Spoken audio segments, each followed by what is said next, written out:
Good morning, Williston. As Coach K said, today is a festive day and a celebratory day, and it's a coincidence, actually, that the Board of Trustees are meeting this weekend at the same time that we're having the Ward Medal ceremony, which is the most important honor we can bestow on anybody in the Williston community. So it is celebratory, it is festive. The senior dinner tonight's a lot of fun. Then you all come over to my house afterwards. You may think I'm wearing this for the Board of Trustees. I'm wearing it for the fellas in the class of 2013 to set an example. So this is what you want to look like tonight. Okay, guys? Right here. Thank you. So in the spirit of celebration, I want to celebrate a life that just completed earlier this week. Mr. John Reed, the class of 1933 at Williston. That's a long time ago. He was 97 years old. You know Mr. Reed because you walk through the building that he supported every single day, the Reed Center. And if you're a squash player, you play on courts that, again, he helped construct at the school. Mr. Reed is a giant, a real colossus in the history of the school. He served as a member of the Board of Trustees on 2 separate occasions for over 15 years total time. His philanthropy to the school has affected the life of everybody in this room for many, many, many years. And Mr. Reed, I had the opportunity to meet on a number of occasions, was a true gentleman. After Williston, he went to Yale, and then he went to Northeastern Law School. And he's an American hero. He built his own business and was tremendously successful, grew up in Westfield, just down the road, spent his whole life there, and was a philanthropist in the area and is well known throughout the area. In the spirit of a life well lived and the completed life, I'd like to ask for a moment of silence, please.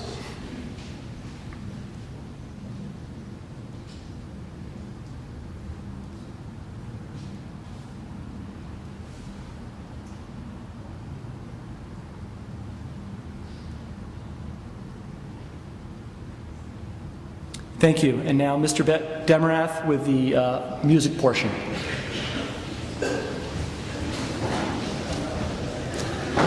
Good morning, everyone. We have a couple of anthems for you this morning, and I have to say it's so nice to have singers who are willing to go all the way to Fenway Park through a bunch of thunderstorms and hope that the rain lets up, and it did. They did a beautiful job last night with the national anthem. We got back late, and now we're here to sing for you this morning. So first, the Whittakers will sing Skyboat Song.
So as the Caterwaulers are heading up to sing their anthem for you, I'm just going to tell you a little bit about some opportunities to hear some music this week. Sunday night, right here in the chapel, is a benefit concert for Owly, and really excited to hear all the great music that's going to happen then on Sunday night, so please come out for that. And also we have the instrumental music concert on Tuesday night in the Dodge Room. So now Caterwaulers are going to sing a gospel number for you by the group called Take 6, and this is called A Quiet Place.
It's my pleasure to introduce Robin Glover, class of 1982, parent of 2 children here, one who you know very well, and president of the Alumni Council, and I'm introducing her to have some remarks about our next speaker, John White.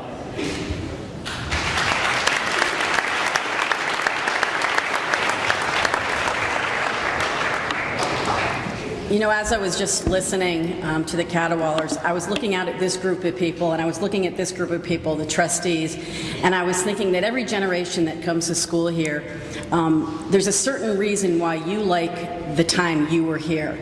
And I was wondering what you all liked about what your experience was like here and what their experience was like here. And I can tell you that what I liked about Williston was that I was the generation that was between having to wear a jacket and tie to classes and not having Saturday classes.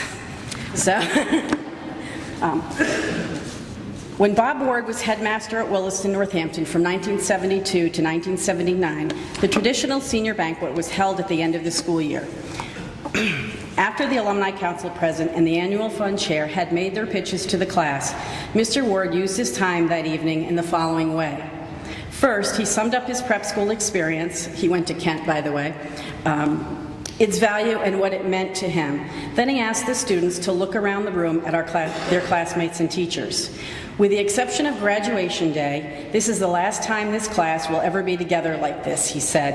And that's also true for you guys. How many days do you have to graduate? 17. Yeah, I knew somebody would know. Minutes? Do we know minutes or not yet? Having made the point that life is tenuous, he then reflected on how best to make use of one's life. What is success? What is failure? To whom does it matter? Mr. Ward's favorite poet and intellectual mentor was Robert Frost, and he always closed his senior dinner talk the same way. It was the story of Robert Frost and Frost's granddaughter who, one time asked her grandfather, "What's the most important thing to do in life?" To which Frost replied, "The most important thing in life is to do good." His granddaughter then asked, "Wouldn't that be to do well?" After some discussion, they finally agreed that the most important thing to do in life was to do good well. This phrase seems to describe how Bob Ward lived and how he encouraged his students to live. The Robert A. Ward Medal is given by the Williston Northampton Alumni Council and honors a member of our community by recognizing outstanding service to humanity. The Ward Medal was created by the Alumni Council in 1987, the year after Bob Ward's death. It recognizes individuals who exemplify the values of humanitarian service and volunteerism and who have made outstanding contributions to their communities. But most importantly, they are those who have done some good and have done it well. Please allow me to tell you a little bit about today's Ward Medal recipient. Born to John and Happy White Sr., John attended the Rectory School before enrolling at the Williston Northampton School in the fall of 1973. While at Williston, John played lacrosse, wrestled, and participated in theater. After graduating from Williston, John received a BA in English from the College of Worcester. And for those of you who might be from Ohio, that's Worcester, Ohio, not just out east of us. In 1996, John received an honorary PhD from Johnson & Wales University. Across Rhode Island, John has earned a reputation for speaking his mind and for giving back to the community. He has a blog, and he occasionally co-hosts a popular radio show. For a time, he even hosted a self-financed cable television show where he interviewed guests on hot-button issues. The goal of his website, lookoutri.com, is to educate Rhode Islanders about what their elected officials are doing so that taxpayers can push for change. Philanthropy runs deep in John's family. His mother, Happy, received philanthropic awards from Women and Infants Hospital of Rhoode Island, the American Red Cross, and Johnson & Wales University. His father, John Sr., supported the Rhode Island Philharmonic, the Metropolitan Opera in New York, and the Boston Symphony. John Sr. also donated funds to Johnson & Wales for its School of Arts and Sciences. At Brown University, there is the Mary Teft and John Hazen White Assistant Professorship in Political Science and Public Policy, as well as the John Hazen White Senior Public Opinion Laboratory. John is the CEO of his family-owned company, TACO. In 1992, he opened the TACO Learning Center, where employees and their families could take a wide variety of classes. His vision was to provide the company's employees not only with job training, but a better quality of life. The TACO Learning Center was recognized by Fortune magazine, which wrote that it characterized TACO as a company that stands as a testament to the power of human capital. After his father's death in 2000, John and his mother established the John and Happy White Foundation and formalized its mission to assist community-based nonprofit organizations operating in Rhode Island, which serve significant social goals. The foundation focuses on 5 areas: music and the arts, education, environment, healthcare, and community service. The foundation has evolved since its founding, and in 2010 changed its name from the John and Happy White Foundation to the TACO White Family Foundation.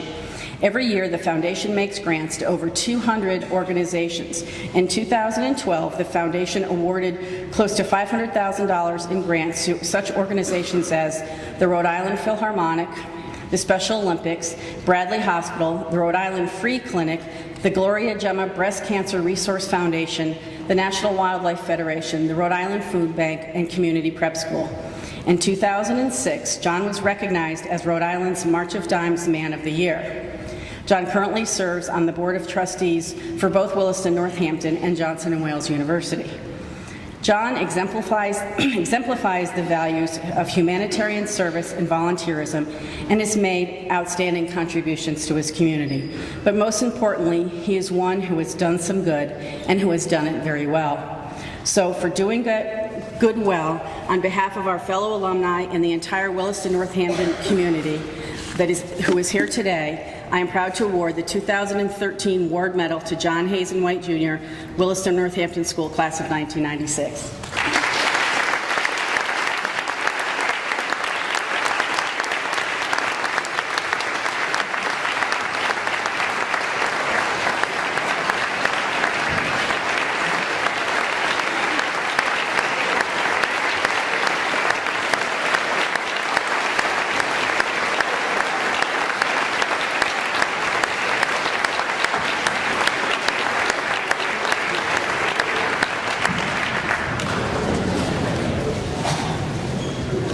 Thank you so very much, Robin. Thank you. I actually didn't know a lot of that stuff, so I suppose it's a good thing to hear them once in a while because you never know. I'm actually so humbled to be here and truly honored. This is a special moment for me. I don't know how many people here, but I suspect it's not a lot. Some, but not a lot. Actually knew Bob Ward, as did I as a student. So it's a bit difficult to try to translate what a person meant to one in any specific terms unless they were here. So, from when I was asked to receive this, which was an incredible honor to me, I've tried to figure out how to speak to you folks. And frankly, I do this, 2 or 3 times a week somewhere, every week of my life, to groups of all sorts. Never seems to faze me. This time I'm really nervous. So bear with me while I do what I think I should, which is to just share some thoughts. Not to get too wrapped up in anything, but share some thoughts that I have, maybe a little bit about Williston and Bob Ward, and some ideas I have that maybe I can give to you. See how that works for you. Knowing all the way through this, that this award and this moment is very special, as was Bob Ward.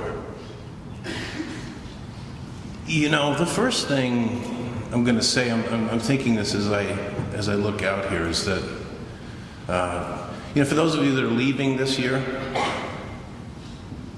and those of you who are not, actually, you're going to spend a great deal of time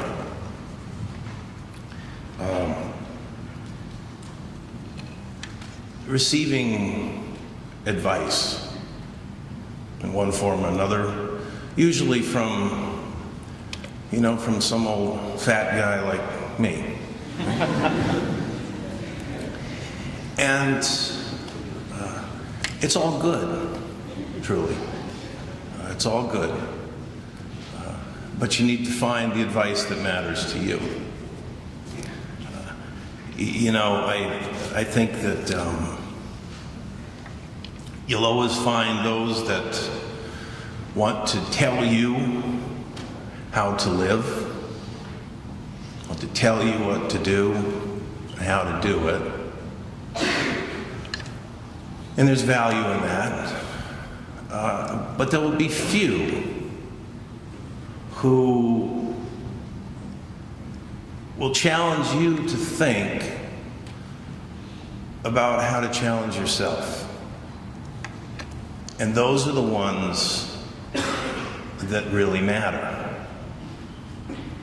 Because as we go through life, and here I'm going with the advice, but as we go through life, we have to make decisions for ourselves. And we have to succeed and we have to fail. And it's those successes and those failures, that will shape your character and move you forward. So the ones that I find in my life have mattered the most are the ones that have pushed me to think. And so it's a good thing.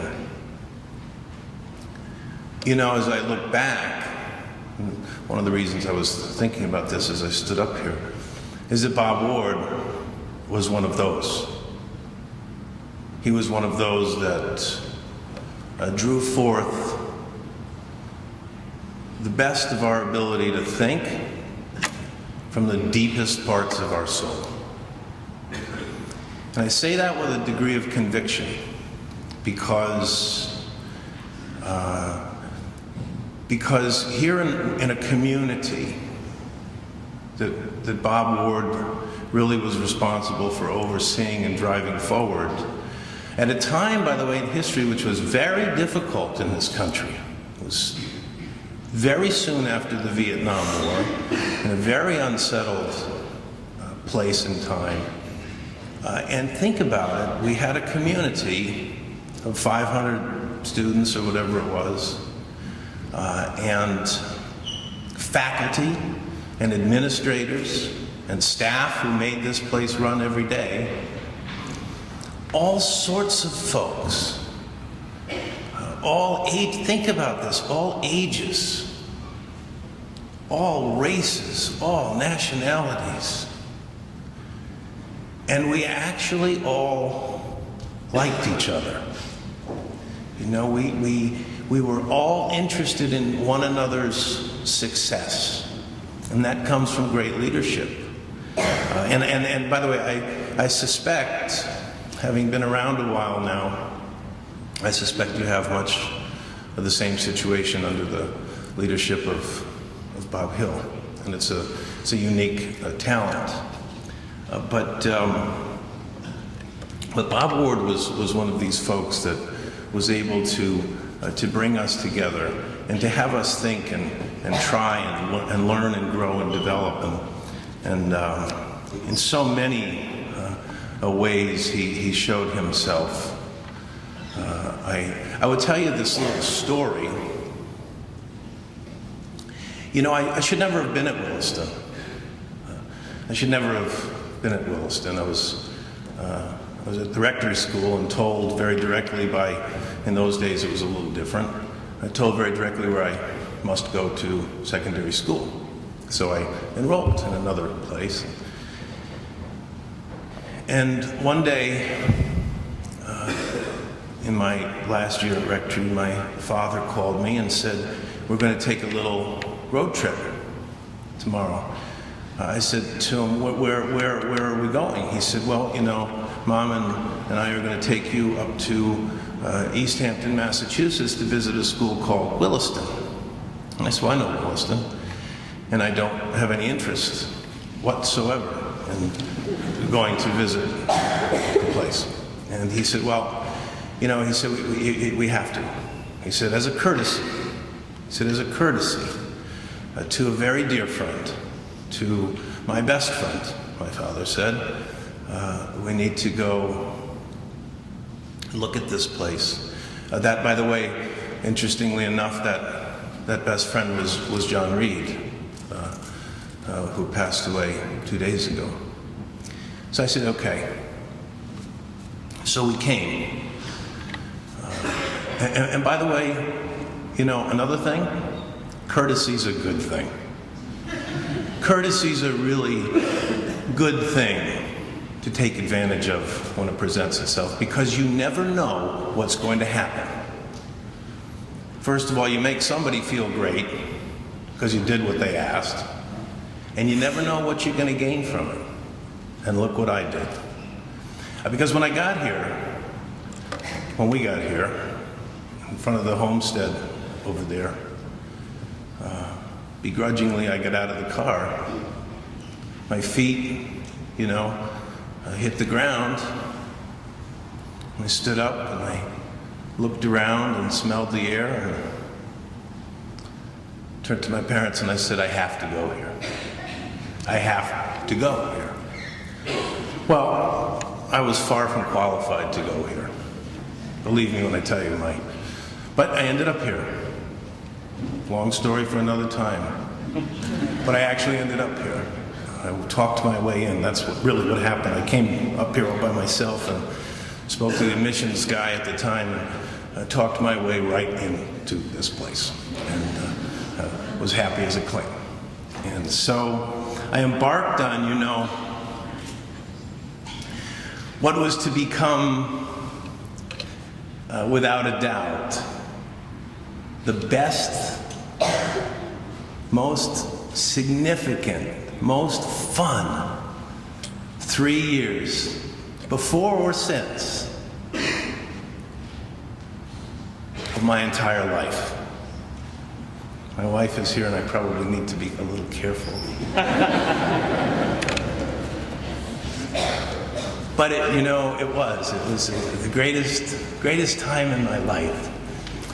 And then, so do I have time for this? Because I'm not done yet. Just getting going. But then, in my senior year, and this is where it gets kind of serious. Sometime in the fall of my senior year, I got a phone call one day from my father, again. And he said, "We're going to take another road trip." I said, "Well, okay. Where are we going?" He said, "We're going up to Kent School." And I said, "Well, why are we doing that?" And he said, "Well, because I want you to transfer. I want you to transfer out of Williston right now and go to Kent for the rest of your senior year, and another senior year, and maybe a PG year." And I said, "Well, why would I do that?" And he said, "Because I went there, and it's a great place. It is a great place. It's a great Episcopal school, and serious roots, and it is where Bob Ward came from." And I said, "Well, okay." So we went, and we looked. And I spent 2 days. On the second day, I met with a guy named Father Sid Toll, who was the headmaster at Kent at the time. And he was a minister, Episcopal minister, very serious kind of guy. And he said, "Johnny, it's nice to have you. Good to know you. Great to meet you. But," he said, "I'm looking at your transcript. Your transcript is horrible. Actually, it's not horrible, but he said, your GPA is not putting you in a position that would indicate you're a Kent kind of guy. Plus, you're failing miserably." This was a really scary thought, actually, as I think back. I was failing at that point with an F, geometry. So I said to the guy, he's a very, very nice guy, and sent me on my way very gracefully, basically saying, "See you later." I said to the guy, "Thank you so very much. What a blessing," because I really didn't want to go there anyway. So I came back here, and I whooped it up a little bit. You know what I mean by that, my friends. And then I thought, this isn't a good thing, because I'm failing geometry. So we got to go to work on that. So I spoke with Bob Couch, and who many of you know, I'm sure, and a few other people, and we put together a program to race me through a high-speed first half of geometry again. And so we came out by the end of the time I went home for Christmas. I had my geometry scores because I was allowed to make up something. It was a special deal. But anyway, so by Christmas time, I had my grade to an A. So the rest of my grades were about the same as what they'd been. I guess I still wasn't a Kent kind of guy, but I got a letter at some point when I got back here, from Father Sid Toll. And it said, "John, been following your progress on the geometry score, and though your transcript isn't particularly great, your grades, you have made remarkable achievements in recuperating in this geometry business. You are actually a Kent kind of guy." You know what I said, right? So I went about my day until night. And that night I marched myself over to the headmaster's house. I banged on the door. Bob Ward answered, and he said, "Come in." So I did, and he was in his living room having dinner by himself. He was a bachelor. He was a lifelong bachelor, and he was having dinner by himself. on a little TV tray, you know, one of those folding things. And I remember that like yesterday, you know, he had a huge steak and a big pile of peas on top of the thing. Remember, I said, Bob, who the hell eats peas, you know? I guess you know, we debated that because he thought that was a good thing to talk about. So finally he said, what can I do for you? And I said, well, Bob, you know, I have a problem and I need your help. Okay? So I told him this story. Well, you know, Bob had gone to Kent, knew Kent, loved Kent. He was not born there. He was born in New York, I think, but he was raised there. And he knew the people there. So he said, you know, I know this entire story because I've been in communication with these people. I said, well, so he said, what can I actually do for you? And I said, you can tell me what to do. Because I got a father who wants me to do this, and you got me who doesn't. You got me in a place I love, being told I need to go to a place I really don't. So I need to know what to do. He said, well, you know, Johnny, he said, I can't tell you what to do. He said, you're becoming a young, soon adult. You're getting to a point in life where you need to make your own decisions. And so, no, I can't tell you what to do, but he said, maybe I can help a little bit.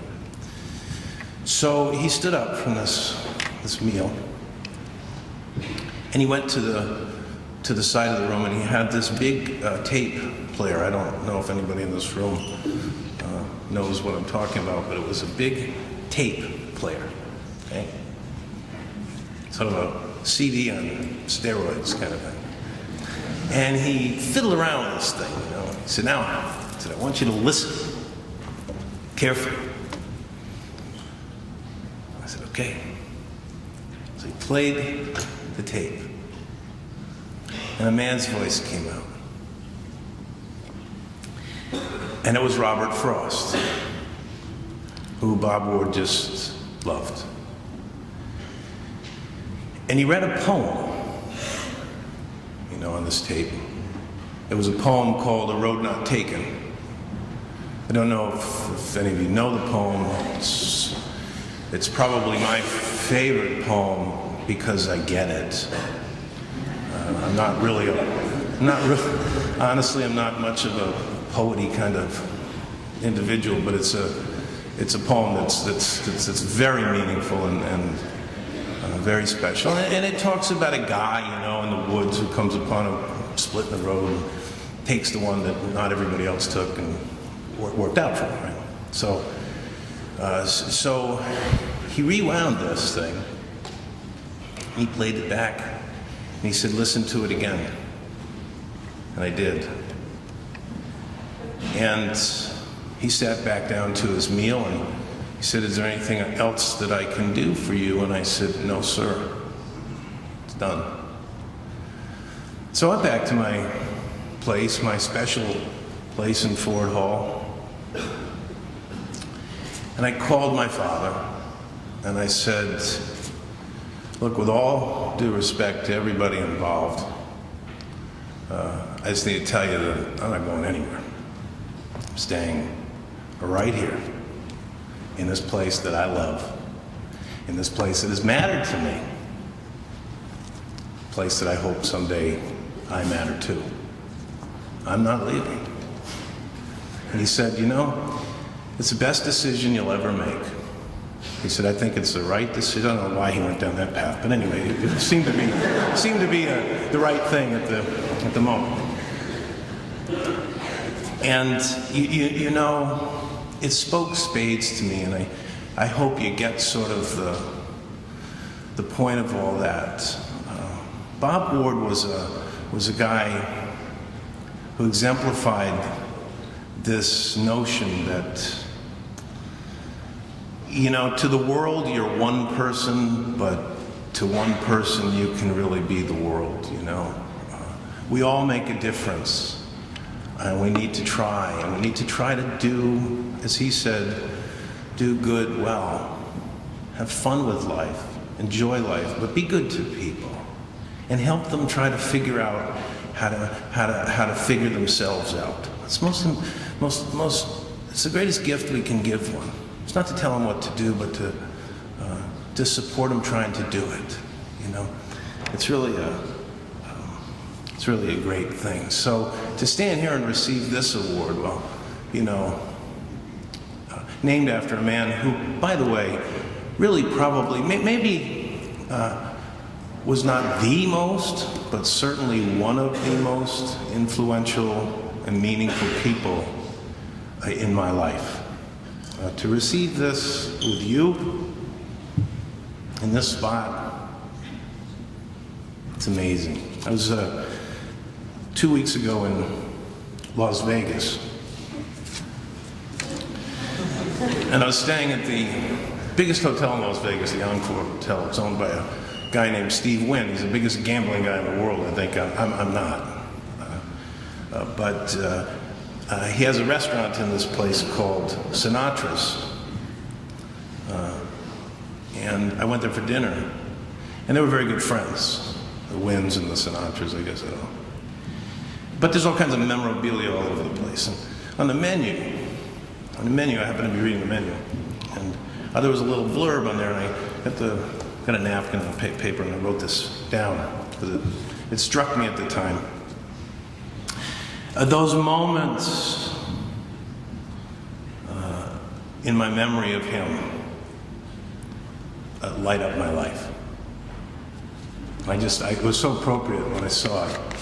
I thought I should write it down. So, look, I just appreciate being here. And I thank you deeply for this. I'm going to try something. So you got to be with me for a second. I'm not sure I can do this, but it mattered to me. Should probably have somebody read it like the tape. Be easier. Two roads diverged in a yellow wood, and sorry I could not travel both, and be one traveler long I stood, and looked down one as far as I could to where it bent in the undergrowth. Then took the other as just as fair, and having perhaps the better claim, because it was grassy and wanted wear. Though, as for that, the passing there had worn them really about the same. And both that morning equally lay in leaves no step had trodden black. Oh, I marked the first for another day. Yet knowing how way leads on to way, I doubted if I should ever come back. I should be telling this with a sigh, somewhere ages and ages hence. Two roads diverged in a wood, and I took the one less traveled. And that has made all the difference. This is a great moment. Thank you for allowing me to share it with you. God bless every one of you in this room, this wonderful school, and God bless Bob Ward. Thank you.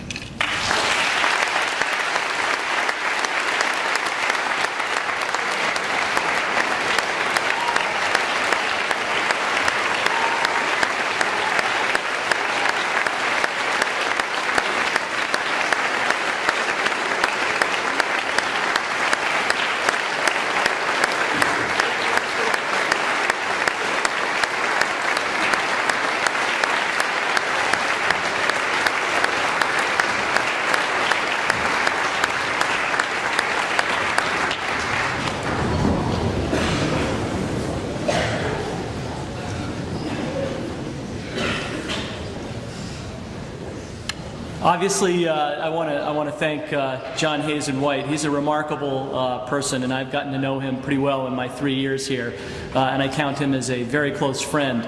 He represents, I think, the very best that Bob Ward tried to bring out in everybody, in every human being that he contacted. And I'm reminded of this, too, to my left, with members of our Board of Trustees who are here and thinking what they do for the school and the volunteer efforts that they give and all that they give back. And I just hope that, that days like today come back to haunt you later in your life. And you think of things that John White said, or the example of people sitting here, and it lights a little spark, a little fire in you for doing good well also. So I'd like to end today by asking Ben Demerath, please, to come forward so we can all sing the Alma Mater.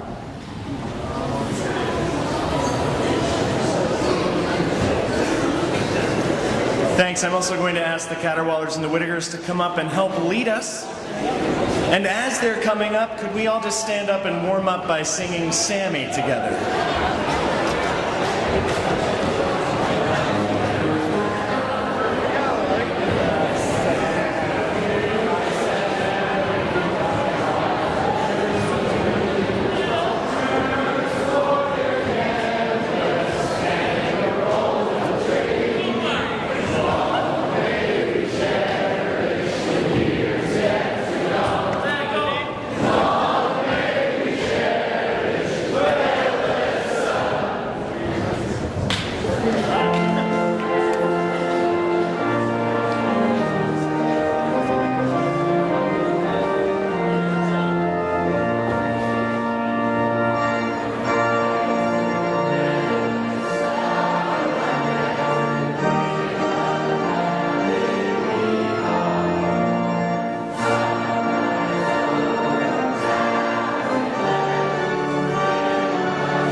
Thank you all for being a great audience today. Remember to listen to those who challenge yourselves to challenge yourselves. I think I got it something right like that. Have a great Williston Day. Do good well.